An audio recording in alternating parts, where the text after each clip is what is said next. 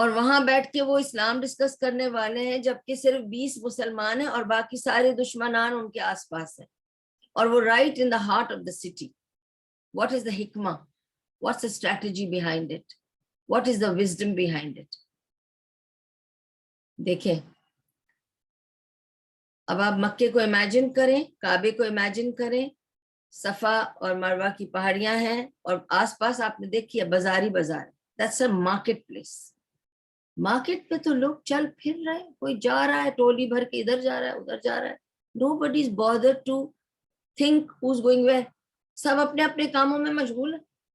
لیکن آپ سوچیں کہ اگر نبی صلی اللہ علیہ وسلم نے تھوڑا سا باہر کی طرف الگ ہٹ کر لیا ہوتا کوئی گھر جس میں وہ ذرا سکون سے الگ سے یہ سب بات چیت کرتے، تو لوگ دیکھتے کہ ہم دیکھتے ہیں فلاں وقت پہ سب اس طرف نکل کے جاتے ہیں جہاں کوئی بھی نہیں جا رہا، تو وہاں کچھ ہو رہا ہے. 20 لوگ وہاں جاتے ہیں، ہم نے 20 لوگوں کو وہاں سے نکلتے ہوئے دیکھا ہے، نظر میں آتے. تو کسی کو شک نہ ہو، اس لیے ارقم کا گھر لیا، اور ارقم کا گھر سینٹر میں تھا جہاں لوگوں کا آنا جانا افراتفری چل رہی تھی. اور اکثر لوگ ارقم کے گھر سے جب نکلتے نبی صلی اللہ علیہ وسلم سے ملاقات کے بعد، تو وہ حرم کی طرف سے نکلتے اور یہی لگتا کہ وہ مسجد آئے تھے، بازار آئے تھے اور بازار سے مسجد ہے، اور ادھر ادھر سب گھوم رہے ہیں، پتہ ہی نہیں چلا کہ کتنے لوگ ادھر گئے کتنے لوگ ادھر گئے. Right in the heart of the city. ٹھیک ہے. So these were the 5 reasons why Arqam's home was chosen and it became Dar al-Arqam. Okay. اور دار الارقم یہ بھی ہوا تھا نا کہ جب عمر رضی اللہ عنہ نے فائنلی کہا تھا کہ I want to go to محمد، جب ان کے دل پہ چوٹ لگی تھی تو ان کو پکڑ کر خباب کہاں لے کے آئے تھے؟ سیدھا دار الارقم لے کے آئے تھے. اور ان کا ایک کوڈ ورڈ تھا کہ جب وہ کوڈ ورڈ بولیں گے تبھی دروازہ کھولے گا. انہوں نے وہ کوڈ ورڈ بھی بولا تاکہ دیکھیں نا، اگر وہ کوڈ ورڈ نہیں یوز کریں گے، سپوزنگ کوئی ان کو پکڑ کے لاتا ہے دارالارقم میں اور وہ کوڈ ورڈ نہیں بولے گا، تو ارقم میں جو بیٹھے ہیں، دارالارقم میں جو بیٹھے ہیں، وہ کھولیں گے نہیں دروازہ، تاکہ کوئی اندر آ کے یہ نہ دیکھے یا مجلس چل رہی کیا ہو رہا ہے. لیکن اس نے کوڈ بولا تو ارقم نے دروازہ کھولا، اور کھولتے ہی اس نے کہا خباب یہ تم کسے لے آئے ہو، کیا کر رہے ہو تم، یہ تو عمر ہے. اور وہ بند کرنے لگا دروازہ واپس سے جلدی سے، یہ تو عمر حملہ کر دیں گے اور رسول اللہ صلی اللہ علیہ وسلم یہاں پر پرابلم ہو جائے گی. تو خباب نے کہا نہیں دروازہ بند نہیں کریں، معاملہ کچھ اور ہے. تو انہوں نے کہا کیا معاملہ ہے؟ تو عمر رضی اللہ عنہ نے کہا کہ مجھے اندر آنا ہے. انہوں نے کہا نہیں پہلے مجھے بتاؤ کیا کام ہے. اس نے کہا کہ مجھے نبی صلی اللہ علیہ وسلم سے بات کرنی ہے، ڈائریکٹلی بات کرنی. اور پھر ان کو اندر لایا گیا دارالارقم میں، اور ادھر انہوں نے اسلام قبول کیا. تو دارالارقم was the place where they used to sit, unite, discuss and care for each other and then learn, listen, whatever. Okay. تو یہ سین یہاں تک آپ کو بتا دیا ہے. اب میں وقت دیکھ رہی ہوں، میرے خیال ہے we'll close here because the next I will be talking about is my the immigration, the first immigration which was to Abyssinia. جب حبشہ کی طرف مسلمانوں نے ان کی جو فرسٹ امیگریشن ہوئی، جب ہجرت کی انہوں نے، ان کے حالات اور کیوں کی، اور کون لوگ تھے جنہوں نے پہلی بار ہجرت کی، اور وہ کب تک رہے، اور نبی صلی اللہ علیہ وسلم نے وہ جگہ کیوں چوز کی تھی انہیں وہاں بھیجنے کے لیے، اس پر ہم انشاءاللہ پوری ڈیٹیلز سنیں گے اور سمجھیں گے. بہت انٹرسٹنگ ہے. Please try to catch the topics inshallah. May Allah make it easy for me and you. جو کچھ بھی یہاں پڑھا گیا سنا گیا it's all from Allah subhanahu wa ta'ala. اور جو کچھ اس میں فائدہ مند تھا، بینیفٹنگ تھا، بے شک اللہ کی طرف سے ہے. اللہ اس کے بدلے ہم سب کو بہت ساری خیر عطا کرے اور ہر شر سے بچا کے رکھے دنیا اور آخرت کی. اور اگر کوئی بھول چوک تھی تو یا میری کمزوری، اللہ مجھے بہتر کام کرنے کی توفیق عطا فرمائے، اور یا شیطان کا فتنہ ہے، اللہ ہمیں شیطان کے فتنے سے دور رکھے.